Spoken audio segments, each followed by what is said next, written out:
What's going on, everybody? Welcome back to another video. Sorry again for the no face camera. My camera has decided to stop writing anything to any memory card. So yeah, that sucks. But anyway, today we're going to be going over Will Sparks and the sort of new style of Melbourne bounce that he's making. It's sort of a mix between Melbourne bounce and trance. It's all about the super deep and heavy bass, a really strong kick, and some really nice leads to go over the top. All the lead melodies are super simple, but once everything comes together, it really helps create such a really heavy driving track.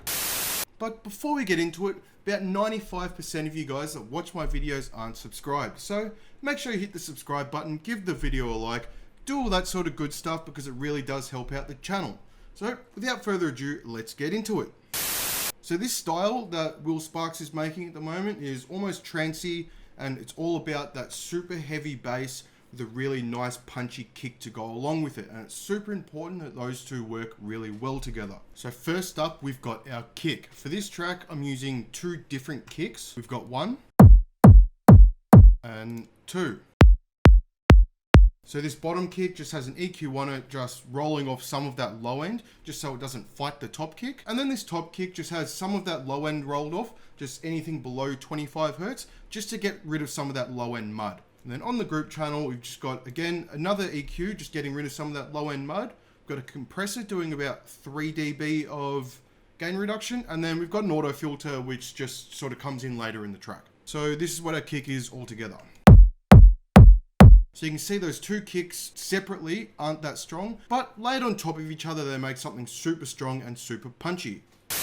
Next up, we come on to our bass. So this bass is just a Spire preset out of a trance pack that I've got, and it's just hitting on every beat. So you can see there, obviously that wouldn't work very well with the kick. It'd just sort of drown everything out and be way too much. All I've added on here is a saturator, crush, which is like a bit crusher, and then a compressor doing some side chaining. So we get this. But after that little bit of processing, I bounce it down to audio and then split the bass into 2 channels. So our bass that hits on the kick is this. So you can see it's not much, it's just got 2 EQs on it. And then we've got our offbeat bass. So as you can see, if we just left it in this MIDI track and just had side chaining, it would sound like this. Just way too much bass, and it's really drowning out that kick. But after we split into 2 channels, you'll hear it works a whole lot better. And that's one of the really big things about this sort of music. You need a really heavy driving bass line to keep the track moving along. Now next up, we've just got this small percussion here, which really just help add in a little bit of groove to the track. They really help add a bit of variation to the track and keep it moving along really nicely. Now next up, we've got our lead. So this lead is just a Spire preset again. I was going to create one from scratch, but this one just worked really well. So as you can see here, we've got a little bit of pitch bending just to help create a little bit of variation in the track and make it that just a little bit more interesting, just so it's not the same note playing the whole time.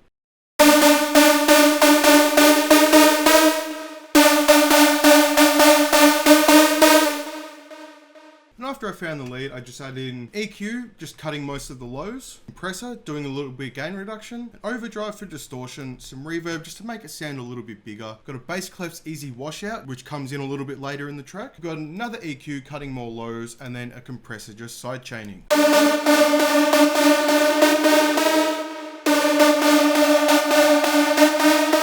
So you can see it's just a really nice heavy lead.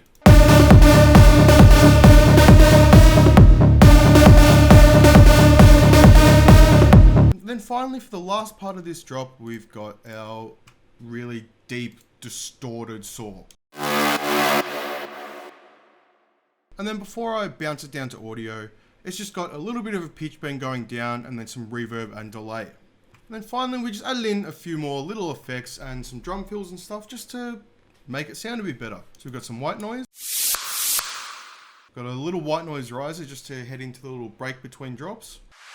Then we've got an impact, crash cymbal, and then we've got this little fill. And also in that little break, our kicks keep going, but I've just rolled off the start of the kick, so it gets rid of all of that click. And then the bass all drops down into the channel with no low end in it. So you can still hear it quite clearly, but there's none of that punch behind it. Then next, in the second part of our drop, we've just got some hats that come in. They're just offbeat hats, super simple, but there's just 3 different hats laid on top of each other to get the sound that I wanted. So we've got 1, 2, and 3. So all together they sound like this. Not the most interesting thing, but they help drive the track along really well. So this is what the first part of our drop sounds like.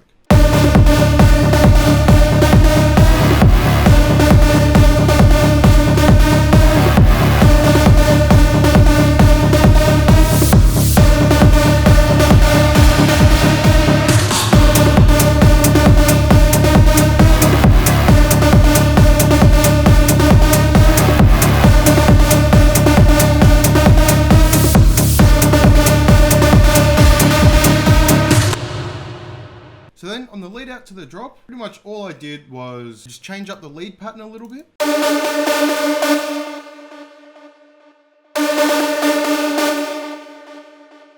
All that's doing is just to help create the sense that there is change coming and the drop's coming to an end. And then these rolling hats come in.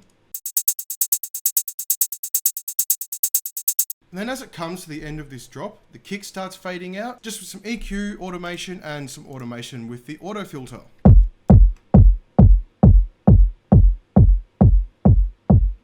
And then our bass comes down to the channel with all the EQing on it, and then with just the volume automating down. And then finally, we just have a small riser. And then some crowd noise and claps just with a lot of reverb on them.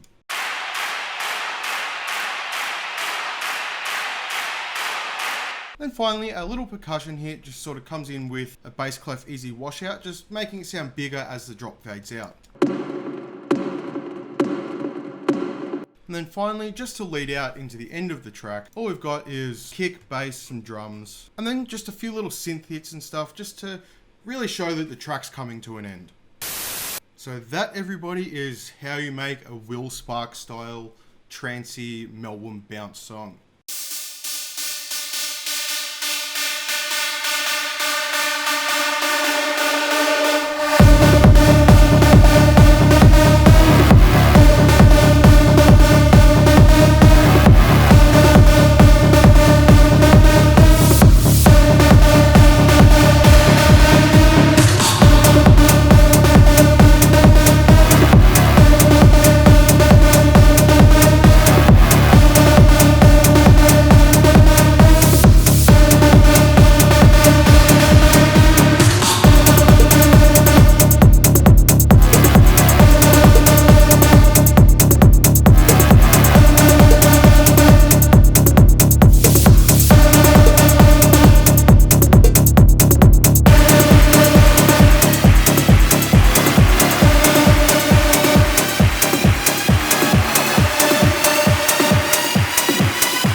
Is how you make a Will Sparks style track. Let me know in the comments what you thought of it, what you thought I could do better, what sort of stuff you want to see me do next. And then finally, don't forget to hit that subscribe button, give the video a like if you liked it, do all that good stuff. And thank you so much for watching, and I will see you in the next one.